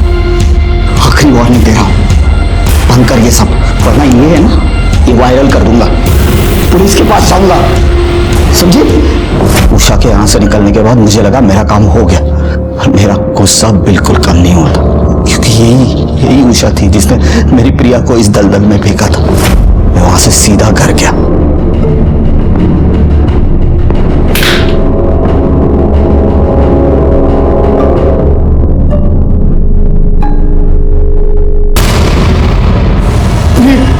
प्रिया! विकास केंद्र का तूने स्टिंग ऑपरेशन किया, वो वीडियो पेन ड्राइव कहाँ है? सर मैंने कोई स्टिंग ऑपरेशन नहीं किया। नहीं किया था क्या मतलब है? तुमने तो पेन ड्राइव दिखा के उषा को धमकी दी थी ना? सर मेरा प्लान था स्टिंग ऑपरेशन करने का, इसलिए मैंने एक दोस्त को मदद के लिए बुलाया, पर लास्ट मोमेंट में उसने मेरी मदद करने से मना कर दिया, तो स्टिंग ऑपरेशन वही रुक गया। पर प्रिया ने मुझे उषा के बारे में सब कुछ बता दिया था, और कैसे भी करके मुझे उषा के ये सब गोरख धंधे बंद करने थे। तो मैं ब्लैंक पेन ड्राइव लेके उषा के पास गया। सर उषा विकास के आड़ में प्रोस्टिट्यूशन का धंधा करती थी, वो नहीं चाहती थी कि उसकी बदनामी हो। सुनावने सब ये उषा राणे के कॉल रिकॉर्ड्स निकलवा, और प्रिया के मर्डर के दिन उसके मोबाइल की लोकेशन। देखो अगर ये संजय सच कह रहा है तो उषा राणे की सच्चाई दुनिया के सामने लानी पड़ेगी। वो तो नहीं कर पाया, हम करेंगे। तुम टीम रेडी करो सब। गाड़ी पीछे ले, ताले पकड़ उसको।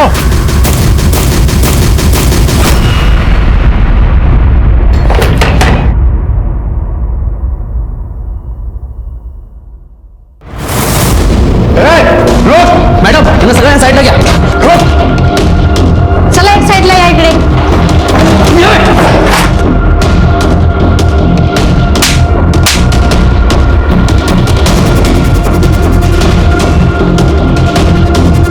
जाओ सबको गाड़ी में, सगळ्यांनी गाडी बसा. चला.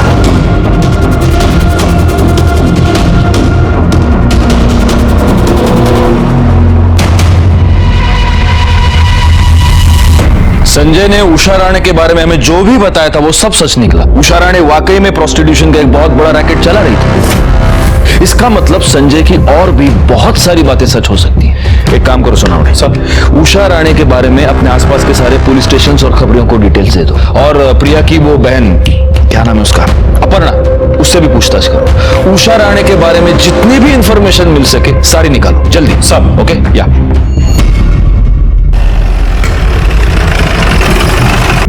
ये उषा ने विकास केंद्र के नाम पे जो प्रोस्टिट्यूशन का धंधा चला के रखा था, इससे तुम्हारा और प्रिया का क्या कनेक्शन है? सिर्फ इतना कि हम दोनों बहनें भी उसके लिए बाकी लड़कियों की तरह कमाई का जरिया थी, और शादी के बाद हमने उसे और उसने हमें छोड़ दिया था। और तुम्हारे पति मुकेश ने?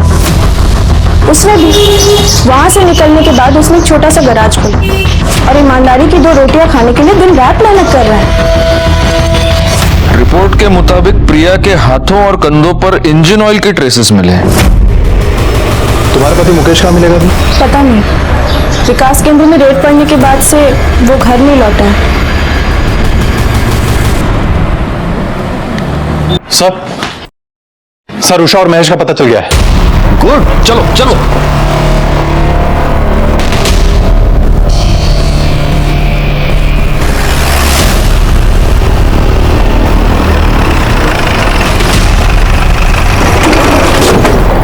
कुठे? त्याग दिया।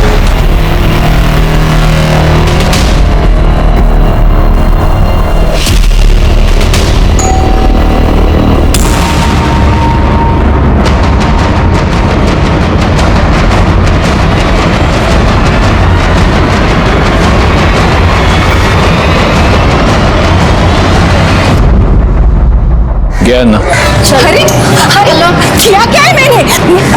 मुझे किया क्या है? ऐसे कैसे ले जा सकते हैं मुझे? मैं क्यों मारूंगी उसे? ये क्या है? हाँ? क्या ये? तुम तुम्हारे कॉल रिकॉर्ड्स हैं। जिस दिन प्रिया का खून हुआ उस दिन तुम और मुकेश प्रिया के घर के पास थे। आखिरी वार्निंग दे रहा हूं, बंद कर ये सब, वरना ये है ना, ये वायरल कर दूंगा। उसके बाद फौरन मैंने मुकेश को फोन लगाया। हेलो, संजय को समझाना पड़ेगा। अगर उसने वो पेन ड्राइव पुलिस या मीडिया को दे दी तो सब खत्म हो जाएगा। मैं तो बुरी तरह फंस जाऊंगी और तू भी नहीं बचेगा। मदद मांग रही है या धमका रही है मुझे? मैं सिर्फ बता रही हूँ तुझे, जिस तरह से वो मुझसे गुस्सा है ना, मेरी एक भी नहीं सुनेगा। अब तू ही उसे समझा सकता है। ठीक है, तुम पहुंचो उसके घर, मैं भी आता हूँ।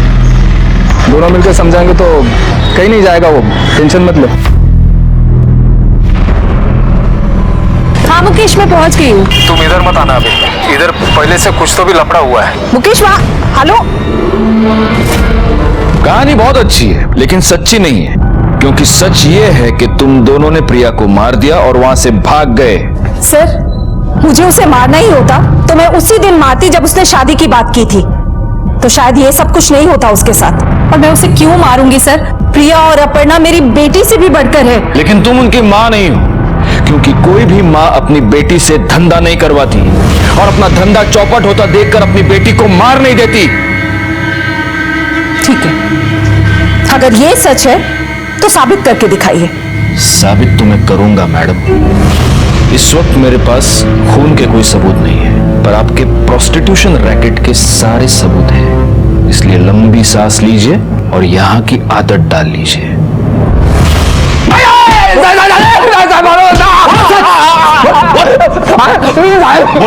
अपर्णा से जब से शादी किया है ना, सारे गलत धंधे छोड़ दे साहब। मेहनत करता हूँ साहब, ईमानदारी की रोटी खाता हूँ। अच्छा, तो जब प्रिया का खून हुआ तू उस एरिया में क्या कर रहा था? मैं नहीं जाना चाहता था साहब उधर, गैरेज में काम कर रहा था, तो उषा ताई का फोन आया, उसने बुलाया, इसके लिए गया था।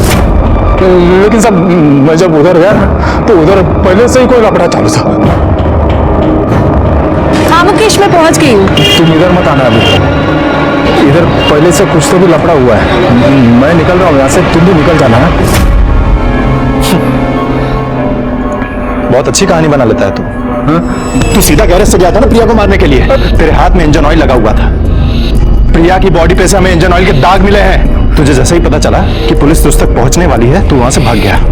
मार साले को, मार। मैंने किसी को नहीं मारा है साहब। सर, प्रिया मर्डर केस में हमारा खबरी इंफॉर्मेशन लेकर आया है।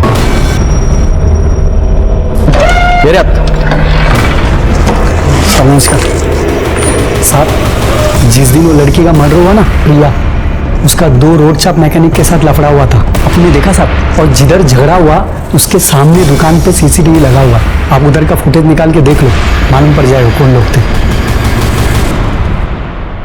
सर, ये देखिए, इन दोनों मैकेनिक्स ने प्रिया के साथ पहले भी छेड़खानी की थी और संजय के साथ हाथापाई भी हुई थी इन दोनों की। और सर, ये देखिए, ये मर्डर के दिन की फुटेज।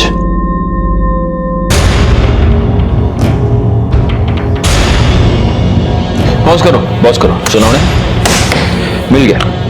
इस केस में हमको लीड मिल गया। ये दोनों इस एरिया के दादा है ना? हाँ सर, पहले भी कई कंप्लेंट्स आ चुके हैं इनके बारे में। प्रिया के मर्डर केस का कनेक्शन मोटर ऑयल से है और ये दोनों मोटर मैकेनिक हैं। उठाओ इन दोनों को। सब क्या साहब, जब मर्जी तब आप उठाकर लेकर लगा। अरे मेरे सामने गला फाड़ के तेरा कोई फायदा नहीं है। नुकसान जो भी बात करना है साफ से करने का। मैं साफ से डरता हूँ क्या? डरता हूँ। अभी जो पूछ रहे हैं ना उसका साफ साफ जवाब दे। प्रिया ने तेरे को थप्पड़ क्यों मारा था? वो साहब, मैं उसको कुछ बोल दिया था। सर बोला था? मतलब साहब, मैंने छेड़ा था और वो मेरे को भड़क गई और उसने एक थप्पड़ मार दिया था मेरे को। और इसलिए तेरे को गुस्सा आया, तू उसके पीछे उसके घर तक गया और उसके घर में घुसकर तूने उसका खून किया। नहीं साहब, आज शपथ, मैं किसी का खून नहीं किया साहब। अच्छा, ये देख देख देख, उसके पीछे किधर गया तू? वो क्या साहब, मैं ना वो बाइक का टेस्ट ड्राइव करने के लिए गया था। तू पूरे 1 घंटे के बाद अपने गैरेज पे वापस आया। साहब वो क्या है कि बाइक ठीक हो गई थी, तो इसलिए एक बाइक को क्लाइंट के घर पे छोड़ने गया था। तो क्लाइंट को होम डिलीवरी भी देता है क्या? सोनावड़े, एक काम करो, इसका ये जो भी क्लाइंट है उसके पास इंक्वायरी करो और तब तक ये दोनों को बिठा के रखो इधर। साहब ऐसे बैठा के काय को रखने का? अगर अपन लोग झूठ बोला होगा ना तो वापस उठा के लाना। टाइम खोटी काय को करने का साहब।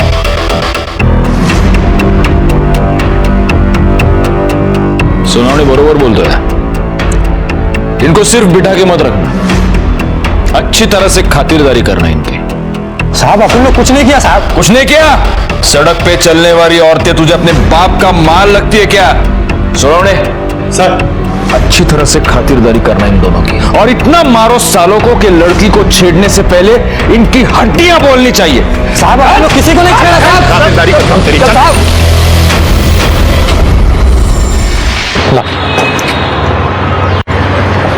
सर अच्छे से खातिरदारी की है दोनों की। लेकिन ये सुबह का डोज है, शाम को फिर फोड़ना उनको। ठीक है सर।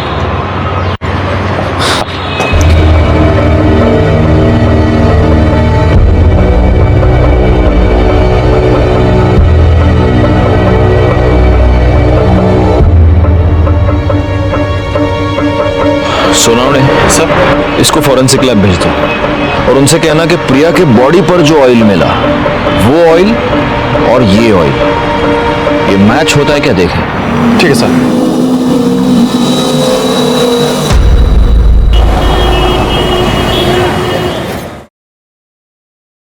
सर प्रशांत आले। हाँ प्रशांत, आओ आओ। सर मुझे क्यों यहाँ पे बुलाया? आओ आओ बैठो। प्रशांत, मैंने तुमको ये बताने के लिए बुलाया है प्रशांत कि प्रिया के बॉडी पर जो इंजन ऑयल मिला वो इंजन ऑयल और तुम्हारे बाइक का इंजन ऑयल एक दूसरे से मैच होता है। हाँ तो सर इस तरह का ऑयल तो सड़कों पे काफी सारे बाइक्स पे मिलेगा। ये बात तो सही है, लेकिन फिर उन सब लोगों की मोबाइल लोकेशन प्रिया के घर के पास नहीं है मर्डर के वक्त, जो तुम्हारी है। सुनाओ देखो। और ये रहे कॉल रिकॉर्ड्स, ये तुम्हारी कॉल लोकेशन। और तुमने तो अब तक हमको ये बताया नहीं था कि मर्डर के वक्त तुम प्रिया के घर के पास थे। सर मैं एक्चुअली उस जगह पे नहीं था, उसके आसपास था। आसपास थे।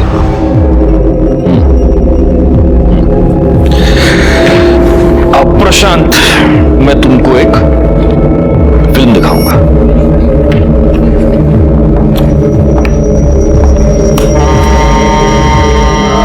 देखो, और ये तुम्हारी एंट्री।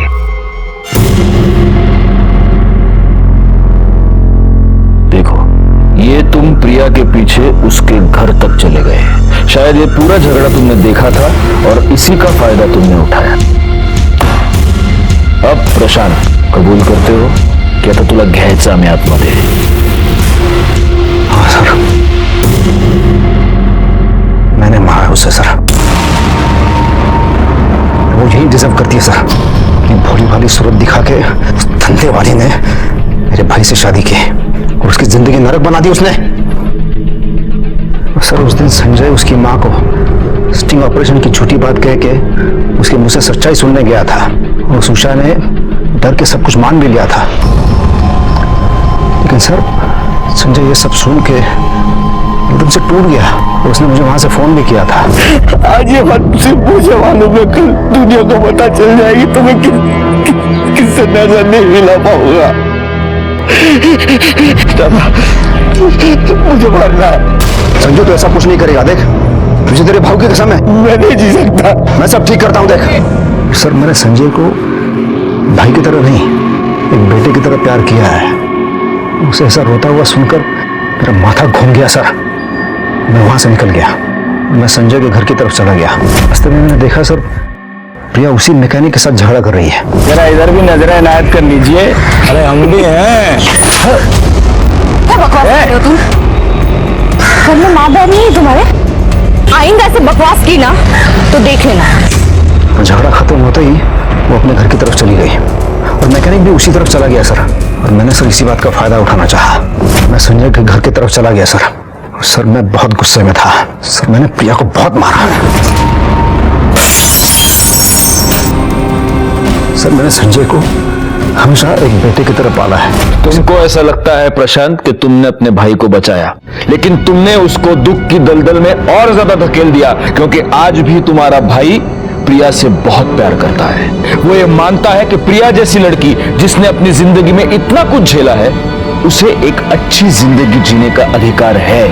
और तुम जैसे घटिया और दिमाग से बीमार लोग ये बात कभी समझ नहीं पाते। प्रशांत पर प्रिया के मर्डर का केस आज भी माननीय कोर्ट में लंबित है और प्रशांत इस वक्त जेल में है। प्रिया का अपना अतीत छुपाना और संजय का अपनी बीवी की अच्छाइयों की ओर नजरअंदाज कर उसके अतीत को खंगालना, यह सब टाला जा सकता था अगर इन दोनों ने अपने रिश्ते में आई शक की दस्तक को सुना होता, उसे समझा होता, उसे दूर किया होता, तो इस गुनाह को टाला जा सकता था। खैर, केस तो सॉल्व हो गया और हमें अपने इस थैंकलेस जॉब से थोड़ा सा टाइम निकालकर अपने परिवार के साथ वक्त बिताने का मौका मिल गया। मैं सीनियर इंस्पेक्टर राजेश यादव आपसे विदा लेता हूं। दोबारा मिलूंगा, तब तक सतर्क रहिए और देखते रहिए क्राइम पेट्रोल दस्तक। मकसद बताना नहीं, बचाना है। जय हिंद।